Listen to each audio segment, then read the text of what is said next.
श्री कालराज मिश्रा जी, मंच पर उपस्थित सभी गणमान्य व्यक्ति, एक्सीलेंसीज, डिस्टिंग्विश्ड एकेडमिशियंस, देवी और सज्जनों, जैसा कि आज का विषय है एक राष्ट्र एक चुनाव। संक्षेप में मैं आपको इस विषय का परिचय कराते हुए इसके पक्ष में आज क्या बातचीत हो रही है और इस प्रयास की लिए एक दूसरा तर्क जो सीमाएं हैं इसकी, उसके बारे में बताऊंगा। साथ ही साथ एक तुलनात्मक अध्ययन करते हुए कि विकसित राष्ट्रों में या विकासशील राष्ट्रों में एक चुनाव और एक राष्ट्र की जो प्रयास है वो कितना सफल हुआ है और उस सफलता से क्या लाभ उन्होंने प्राप्त किए हुए हैं, और अंत में उसके निष्कर्ष आपके सामने रखूंगा। सर्वप्रथम ये कि क्या एक राष्ट्र एक चुनाव जो विचार है ये भारत के संदर्भ में कोई नया विचार है? उत्तर होगा नहीं। जैसा मैं देख रहा हूं अनेक क्षेत्रों से लोग आए हुए हैं, तो मैं चाहता हूं कि ये विचार आप ले जाइए। गली, मोहल्ला, गांव, नगर, महानगर, राज्य और राष्ट्र, इसको अंग्रेजी में कहते हैं कोऑर्डिनेटेड अप्रोच। उसको ध्यान में रखते इसको आप इस प्रयास की विशेषताएं क्या है, लाभ क्या है, जी हाँ सीमाएं भी हैं जिसकी हम चर्चा करेंगे, लेकिन संपूर्ण रूप में जब उसका विश्लेषण करते हैं और तराजू पर कसौटी पर कसते हैं तो देखते हैं इसमें लाभ अधिक है या हानि है, और निष्कर्ष निकाल के फिर कदम बढ़ाते हैं। भारत, हमारा राष्ट्र 1947 में स्वतंत्र होने के पश्चात ऐसा नहीं है कि एक साथ चुनाव नहीं हुए। 1952 में प्रथम चुनाव हुआ, 1957 में, 1957 के बाद जो है 1962 और 1967 लोकसभा, राज्य की विधानसभाएं और स्थानीय चुनाव एक साथ हुए। तत्पश्चात भारत की राजनीति में कुछ भूचाल आया, इंटरनल डायनेमिक्स, एक्सटर्नल डायनेमिक्स। आज के मुख्य अतिथि उन सब चीजों से, उनके नुआंसेस से भलीभूत परिचित हैं, मैंने सब अध्ययन किया हुआ है। तो उस समय भी चुनाव होते थे, लेकिन 1967 के पश्चात जो परिवर्तन राजनीति में आया और उन परिवर्तनों से जो विधानसभा थी, लोकसभा थी, उनका कार्यकाल कम हुआ और चुनाव अलग अलग समय पर होने लगे। एक राष्ट्र एक चुनाव की परिभाषा क्या है? इसकी परिभाषा यह है कि भारत जो प्रत्यक्ष चुनाव है पूरे देश में, लोकसभा, राज्य की विधानसभाएं और स्थानीय निकाय, ग्राम पंचायत से जिला पंचायत, नगर निकाय, नगर की जो काउंसिल्स होती हैं, म्युनिसिपैलिटीज, उन सब का एक साथ चुनाव होना, एक मतदाता सूची तैयार होना। इसके लाभ क्या हैं? इसके लाभ ये हैं, जैसा कि आप लोगों ने देखा, माननीय प्रधानमंत्री जी, गृह मंत्री जी और माननीय मुख्यमंत्री जी इस बात की चर्चा कर रहे थे वीडियो क्लिप में। उसका ये है कि लागत कम लगेगी। आप 3 बार चुनाव कराएंगे, 3 मतदाता सूची तैयार कराएंगे, 3 बार आपका कोड ऑफ कंडक्ट लगेगा।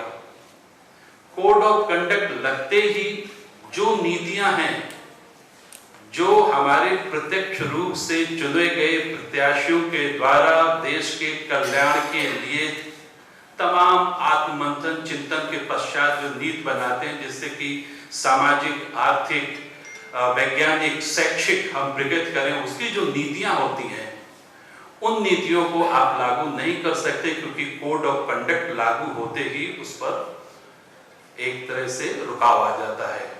तो आप कल्पना कीजिए, 3 बार कोड ऑफ कंडक्ट लगा, 3 बार मतदाता सूची, 3 बार सुरक्षा की व्यवस्था पूरे राष्ट्र में, तो एक तो कम लागत आएगी। चुनाव होंगे जो हमारे आर्थिक विकास के लिए बहुत महत्वपूर्ण है। ये बात बिल्कुल ले जाइए गांव-गांव तक आप, और इस पर आपको कोई चेकमेट नहीं कर पाएगा। पहले ये कि विचार नया नहीं है। भारतवर्ष में 1947 से 1952 से लेकर 1967 तक चुनाव होते थे। तो एक तो लागत कम आएगी, दूसरा क्या है, शासन की दक्षता। अब 3 बार कोड ऑफ कंडक्ट लगा और आपके जो है, आप नीतियों की घोषणा नहीं कर सकते हैं, आप फॉलो अप नहीं कर सकते, इंप्लीमेंटेशन नहीं देख सकते हैं, जिसको कहते हैं क्रिटिकल अप्रेजल, वो आप नहीं कर सकते हैं, तो वो भी प्रभावित होता है। लेकिन अगर एक राष्ट्र एक चुनाव होगा तो शासन की दक्षता भी बढ़ेगी। और तीसरा, जैसा कि मैंने कुछ चंद क्षण पहले ये आपसे निवेदन किया कि जो रुकावटें आती हैं मॉडल कोड ऑफ कंडक्ट की, वो रुकावटें नहीं आएंगी। तो ये 3 पक्ष हैं एक राष्ट्र एक चुनाव के लिए जो इसके लाभ हैं। ऐतिहासिक परिप्रेक्ष्य में अगर देखा जाए तो ऐतिहासिक परिप्रेक्ष्य है कि 1968 के पश्चात जो भारत की आंतरिक राजनीति में जो भूचाल आए राष्ट्रीय स्तर पर और राज्य स्तर पर, उससे अलग अलग समय पर चुनाव होने लगे और उसका एक कैस्केडिंग इफेक्ट हर नीति पर पड़ा, जो कि स्पष्ट रूप से दर्शित होता है। आप मिनिस्ट्री ऑफ फाइनेंस, मिनिस्ट्री, अगर आप सुरक्षा की बात करें तो मिनिस्ट्री ऑफ होम, विदेश नीति की बात करें तो मिनिस्ट्री ऑफ एक्सटर्नल अफेयर्स, रक्षा नीति की बात करें तो मिनिस्ट्री ऑफ डिफेंस, उन सबकी एनुअल रिपोर्ट्स बनती हैं और वो इसमें स्टैंडिंग कमेटी जो मिनिस्टर साहब हेड करते हैं, आप देखिए कंपैरेटिव एनालिसिस करें तो आप निश्चित रूप से ये डिसर्न कर पाएंगे, उससे आप ड्राइव कर पाएंगे कि देखिए कहाँ कहाँ इसके हमें परिणाम भुगतने पड़े, क्या क्या नेगेटिव पॉइंट्स रहे हमारे। ये तो पक्ष की बात हो गई। अब सीमाएं क्या हैं, एक विचार ये भी है, लेकिन इससे पहले मैं ये बताता चलूं कि विचार तो नया नहीं है। 1914 के पश्चात, बल्कि उससे पहले 1983 में शुरुआत हुई।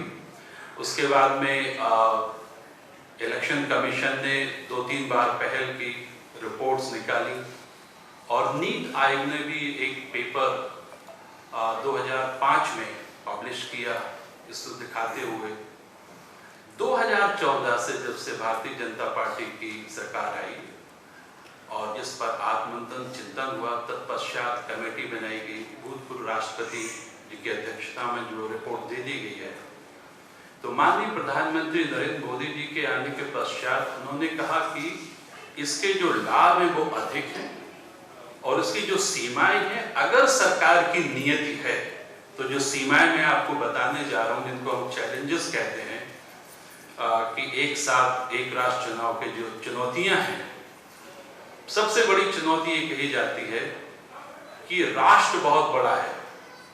2024 के लोकसभा चुनाव के यदि आप मुख्य बिंदुओं पर दृष्टि डालें, कुल मतदाता संख्या कितनी थी?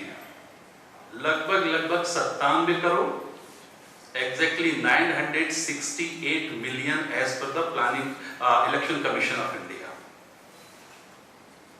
इतने मतदाताओं के लिए इतने मतदान की व्यवस्था, वोटिंग मशीन, सिक्योरिटी सिस्टम, इतने मतदाताओं को मतदान तक लाने की प्रक्रिया,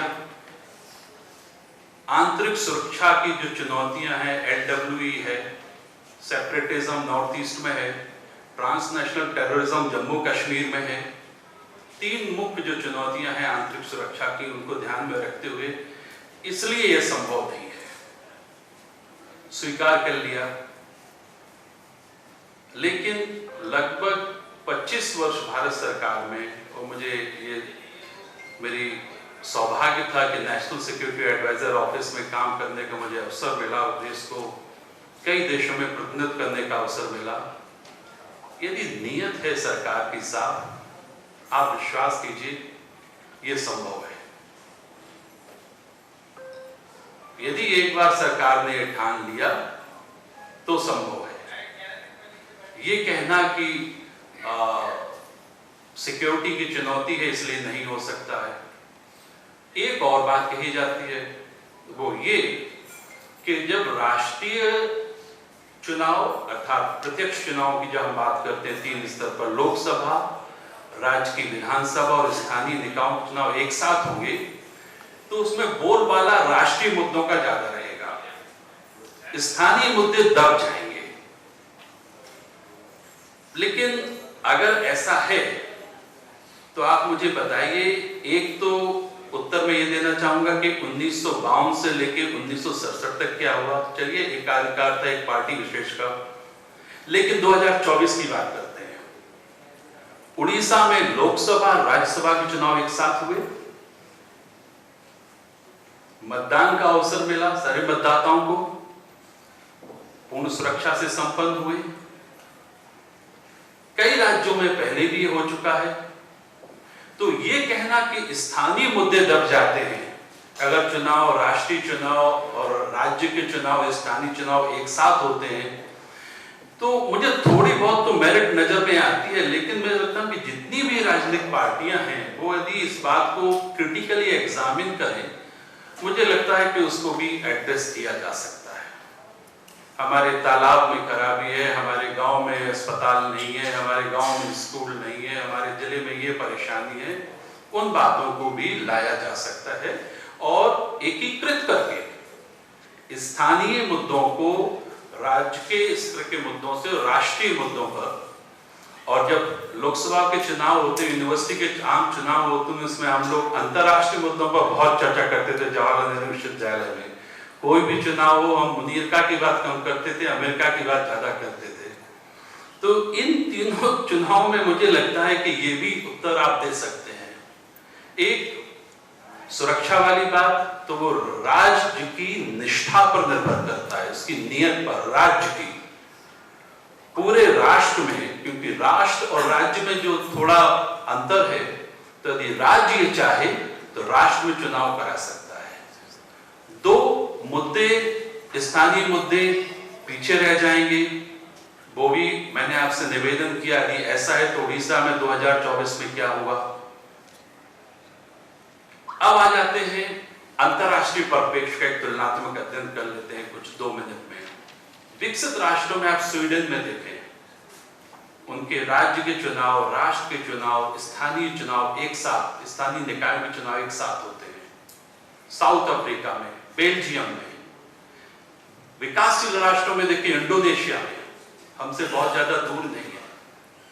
तो उसके लाभ हैं वो यही है। इसमें हम राजनीतिक दृष्टि न रख करके अगर ये देखें, बहुत ही लॉजिकली, रैशनली, क्रिटिकली